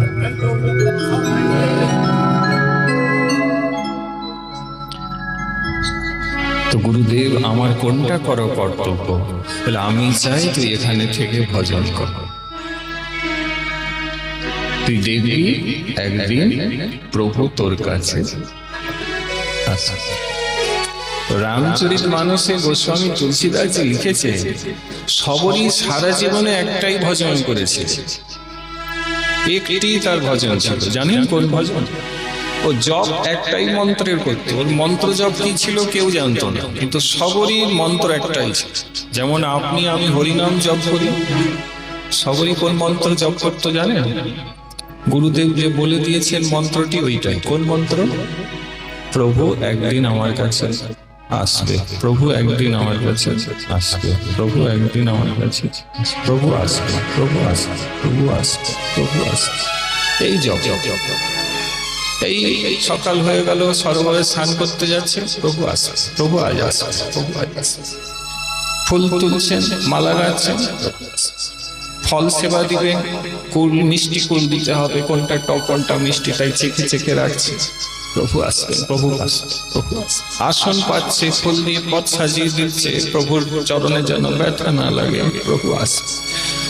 পদ্ম পুরাণে বেদব্যাস লিখছেন, 16 বছরের মেয়েটি গুরু বাক্য পালন করতে করতে করতে করতে মাগো 10,000 বছর অতিবাহিত হল। আজকের আয়ু 10,000, 16 বছর। আমরা ঘটনা বলছি ত্রেতা যুগে। আপনারা জানেন সত্য যুগে মানুষের আয়ু 1,00,000 বছর, ত্রেতাতে শূন্য কমিয়ে দিন 10,000, তারপরে 1,000, কলিতে 100, এখন 100 নাই, আরো কমে গেছে। ভজন নেই, সাধন নেই, আয়ু আর বাড়বে কি করে, বাড়িয়ে বা কি করবে? কিন্তু তখন আয়ু অনেক বেশি ছিল। 10,000 বছর পদ্মপুরাণে লেখা আছে রোজ সাজান, রোজ কুল বাঁচে, রোজ প্রভুর সেবা দ্রব্য সব ব্যবস্থা প্রত্যেক দিন করেন। একদিন তো এক ঋষি এসে বলেই ফেলেন, হ্যাঁ রে সবরি, তুই প্রভু আসবেন করতে করতে বুড়ি হয়ে গেল, এখনো প্রভু তোর কাছে আসে নাই। হ্যাঁ রে বোকা, প্রভু আসবে না, এতদিন আসে না কেন, আসবে না। তো সবরি বলছেন, দেখুন আপনি বললেন প্রভু আসবে না, কিন্তু এটা সত্যি হতে পারে না। কেন? আমার গুরুদেব বলেছেন আসবেন, তো তাই প্রভু আসতে বাধ্য। আমি আমার ভজনে বিশ্বাস করি না, আমি বিশ্বাস করি সত্য জ্ঞানে গুরু বাক্যে যাহার বিশ্বাস। আমার গুরু বাক্যে বিশ্বাস, মিথ্যে হবে না। আর আপনি জানবেন ওই প্রভু রামচন্দ্র সীতাকে হারিয়েছে, রাবণ নিয়ে গেছে। লেখা আছে, গোস্বামী তুলসীদাসজি বলছেন, তোমার চোখে জল এসে যাবে মা। প্রভু রামচন্দ্র সীতাকে হারিয়ে সর্বত্র শীতে শীতে শীতে শীতে, কোথায় গেলে তুমি, এই বলে কেঁদে গিয়েছে, চারিদিকে খুঁজে বেরিয়েছে, হাসিতে হাসিতে, শুধু প্রভুর মুখে এই না। কিন্তু যখন সবরীর কুটিয়ায় এসে গেলে সীতার নাম উচ্চারণ করছেন না, এবারে প্রভু বলছেন সবরী সবরী সবরী। টিকা করছে সীতার উপরে কি সবরী হতে পারে? বলে ভক্তিতে ভজনে তিনি এক্ষণে দেবী ভগবতী সীতার উপরে উঠে গিয়েছে। সবরী জপ করছেন ভগবান, যার নাম আপনি আমি জপ করি, সেই ভগবান এখন ভক্তের নাম জপ করছে। আর এই ভগবানও মালা করে। মহাপ্রভুর হাতে কি মালা নেই? সংখ্যাপূর্বক মহাপ্রভু মালা জপ করছেন। মহাপ্রভু কার জপ করছে? তিনি কি নিজের নামই জপ করছে? না না না, বলে তা নিয়ম আছে মহাপ্রভুর একটা। গীতায় বলেছেন কি, আমাকে যে ভজে জইছে আমি তারে ভজি তৈছি, যে যথা মান প্রপদ্যন্তে তাং তথৈব ভজাম্যহম, আছে না? তো ভক্তরা যদি প্রভুর নাম জপ করছে অনন্যভাবে, মহাপ্রভু দেখছেন ও তো অনন্যভাবে আমার নাম জপ করছে, তাহলে তার মতন করে এবার আমাকেও তার ভজন করতে হবে। প্রভু মালা নিয়ে এবার সেই ভক্তের নাম জপ করছে।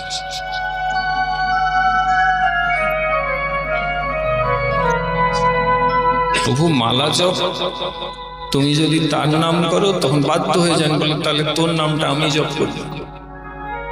এবার যে ভক্তের নাম জপ ভগবান করছেন, তার কি আর কোনো চিন্তা থাকে? জগতে ঘুরতে এসছেন, কটা দিন ঘুরে নেই, মালা করে ভজন করছেন, চিন্তা করবেন না, ঘোরা শেষ হয়ে গেলেই ভগবান নিজের চরণের মধ্যে জায়গা করে। যারা ভজন করেন তাদের এই বিশ্বাস থাকে গো, হ্যাঁ থাকবে না যে এসেছি একটু ঘুরে নিই, মেলা ঠেলা যা চলছে দেখে নিই, জড়াবো না, জড়ানো মুশকিল আছে। অনাসক্ত ভাবে থেকে যাই, একটু কথাবার্তা বলে নিই, কিন্তু আমার স্থায়ী ঠিকানা হচ্ছে রাধা গোবিন্দের চরণ। আমাকে ওখানেই যেতে হবে, আমি তো যাবো, আমি নয়তো কে যাবো, এই বিশ্বাসটা কিন্তু থাকা। প্রভু এলেন সবরীর ঘরে এসে, ভাবুন আসনে বসেছে, এঁঠো কুলি খেয়েছে। কোন লীলায় ভগবান এই প্রকার এঁটো খায়? ব্রজলীলায় একমাত্র তিনি ব্রজবাসীর এঁটো খেয়েছে, কিন্তু এই লীলায় নিজ কুলি জাতি এই সবরীর হাতে খেলে এর বহু আগের জীবনে ওই যে বাসনা ভজন করতে পায় নাই, প্রভুকে বসিয়েছেন, সেবা করেছেন, চামচ ঢুলিয়েছেন, এঁটো কুল প্রভু আনন্দে খেয়েছেন। আর নববিধা ভক্তি শিক্ষা পর্যন্ত ভগবান এই সবাইকে দিলেন। গুরুদেবের বাক্য সত্য হয়ে গেল। হ্যারে মা, তুই 10,000 বছর আমার জন্য অপেক্ষা করলি, তোর ধৈর্য থাকলো? থাকবে না, থাকবে তো, কারণ এই ধৈর্য আমি গুরুদেবের কাছে পেয়েছি। গুরুদেব বলেছেন প্রভু তুমি আসবে, তাই তুমি এসেছো। প্রভু কৃপা করলেন, দর্শন দিলেন, আর বললেন এবারে কি চাস? বলে আর কি চাইবো প্রভু, যা তোমার ইচ্ছা। বলে তাহলে আমার ধামে চলে। প্রভুকে দর্শন করতে করতে সবরই প্রভুর ধামে চলে গেল। সাধক হতে গেলে একটা পূর্ব জীবনের ব্যাপার থাকে। সবরীর পূর্ব জীবন ছিল, আমাদেরও একটা পূর্ব জীবনের ব্যাপার রয়েছে। সুকৃতি ছিল বলে আজকে আমি তুমি সাধু সঙ্গে হরি কথায় এসেছি। এটা অল্প ভাগ্যে হয় না, লেখা আছে। এবারে যদি তুমি সবরীর মতন করে প্রচুর সেবা করে নিজের ভজনকে পূর্ণ করতে পারো, তাহলে এই জীবনেই ভগবত প্রাপ্তি। আর যদি থেকে যায়, আচার্য বলছেন আবার জন্ম নিতে হবে।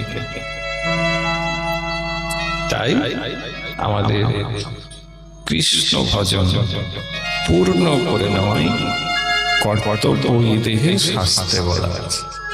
তস্মাদ ভারত সর্বাত্মা ভগবান হরিশ্বর শ্রোতব্য কীর্তিতব্য স্মর্তব্য সচেতা অভয়। ভাগবত কেন শুনলেন? তেনে ইয়ং বাংময় মূর্তি প্রত্যক্ষা বর্ততে হরে। পাঠ শ্রবণাৎ দর্শনাৎ পাঠাৎ অশেষ পাপনাশী। এই ভাগবত শুনলে ভগবানকে শোনা হয়, আর ভগবানকে শুনলে হৃদয়ের ময়লা চলে যায়, হৃদয়টা মার্জিত হয়, আসন ভগবানের পাতা হয়ে যায়। সেই আসনে এসে তিনি বসেন। সদ্যোরিদ্যোতে যত্র শুশ্রূষিস্তৎক্ষণা। ভগবানকে শোনা মাত্রই ভগবান হৃদয় আসনে গিয়ে বসে। সদ্যোরিদ্যো অবরুধতে যত্র কৃতিঃ শুশ্রূষিস্তৎক্ষণা। শোনা মাত্র ভগবান বসে। কবিরাজ গোস্বামী বললেন শুনিলেই হয় বড় হিত। তাহলে বাবা আপনি বলুন, সবরই মাতা ত্রেতা যুগে হয়েছিল, একটা ভিল কুলে, মানে একটা নিজ কুলে জন্মেছে, তাই না বাবা? তার কথা শ্রদ্ধা ভক্তি করে শুনছেন, চোখে জল ফেলছেন, কত আকুতি বিলাপ আপনার হৃদয়ে মনোমন্দিরে জেগেছে। কবে সবরই হয়েছে, আজও শুনছেন, পরেও শুনলেন কেন? কি ছিল ওর মধ্যে এমন যে আমরা আপনি শুনতে বাধ্য? একটাই তো গুণ ছিল, হরিভক্তি পরায়ণ। এবারে বলেন মা, মনে কিছু করবেন না, হরিভক্তি করতে কি কাউকে মানা আছে? কিন্তু কবিরাজ গোস্বামী বলেন জগতে বহু শ্রেণীর মানুষ কৃষ্ণ বহির্মুখ, আবার দুর্লভ কিছু কৃষ্ণ অন্তর্মুখ। বহির্মুখী জীবের হয় নিত্য সংসার, অন্তর্মুখী কৃষ্ণ ভক্ত করে কৃষ্ণ সেবা সার। যারা ভক্ত আপনারা কৃষ্ণ সেবা করছেন, কৃষ্ণ নাম জপ করছেন, ভক্ত সেবাটি করছেন, প্রসাদ পাচ্ছেন, আনন্দে দিনগুলি চলে যাচ্ছে। যারা অভক্ত থেকে গেলে এদের বারণ নেই ভক্তি লাভ করতে, কিন্তু করবেন মায়া। তাহে গুরু ভজে করে কৃষ্ণের সেবন, মায়া জাল ছুটে পায় কৃষ্ণের চরণ। যদি গুরু ভজন করেন আর গুরু কৃপাতে যদি কৃষ্ণ আরাধনা করেন, তখন মায়া জাল তোমাকে ছেড়ে দিবে, তোমার ভজন পূর্ণ হবে। তাই গৌড়ীয় ধারায় শিক্ষা হচ্ছে এই যে ভজনের চেষ্টা করবে, প্রভুর চরণে তুলসী দিয়ে প্রার্থনা করবে যে আমাকে গুরুদেব পাইবে। গুরু খুঁজবেন না, গোবিন্দ চরণে তুলসী বলবেন তুমি গুরু পাইয়ে দাও। আমি যদি গুরু খুঁজি তাহলে ভুল হয়ে যাবে। আমরা অনেক সময় খুঁজি, আমরা বলি এখনো পাইনি, খুঁজছি, পেলে আমিও গুরু পাদাশ্রয় করি, যাব বাবা, তাহলে আর হবে না। গোবিন্দকে তুলসী দিন, উনি পাইয়ে দিবেন, তাহলে সদ্গুরু পাবে। তারপর ওই সদ্গুরু লাভ হওয়ার পরে কি করবে মা? এবারে তার আদেশ প্রত্যাদেশের মতন করে ভজন করবে, আর অন্য কিছু করতে যেও না, ব্যাস এইটুকু করলেই সিদ্ধি। গুরুদেবের বাক্য খুব মন দিয়ে শুনবে, তিনি কি বলছেন, তিনি যেটা বলছেন মানলেই মঙ্গল। সেখানে বিচার করতে যাবে না, নির্বিচারে মানবে। সিদ্ধি। মা তোর কুটিয়ায় প্রভু আসবে, কাজের কাজ হয়ে গেল, আর কিছু প্রয়োজন হয়নি। তোমার এই বাড়িতে তো এলাম, খুব আনন্দ হলো। তাই মহাজন যেন বলছেন, শ্রীকৃষ্ণ চৈতন্য প্রভু জীবে দয়া করি, সপার্ষদ শিবধাম সহায়তরি, অত্যন্ত দুর্লভ প্রেম করিবারে দান, শিখায় শরণাগতি ভগতের প্রেম। দৈন আত্মনিবেদন গোতৃপ্তে বরণ, অবশ্য রক্ষিবে কৃষ্ণ বিশ্বাস। ভক্তি অনুকূল মাত্র কার্যের শিকার, ভক্তি প্রতিকূল ভাব অর্জনাঙ্গিকার। ষড়ঙ্গ শরণাগতি হইবে যাহা, তাহার প্রার্থনা শুনে শ্রীনন্দ কবি। শিরূপ সনাতন পদে দন্তে তৃণ ধরি, ভকতে বিনোদ পড়ে দুই পদ ধরি। কাঁদিয়া কাঁদিয়া বলে আমি তো অধম, শিখায় শরণাগতি কর হে উত্তম। আনুকূল্যস্য সংকল্প প্রাতিকূল্যস্য বিবর্জনম, রক্ষিষ্যতীতি বিশ্বাস গোতৃপ্তে বর্ণং তথা আত্মনিক্ষেপ কার্পণ্য ষড়বিধ শরণা গতি।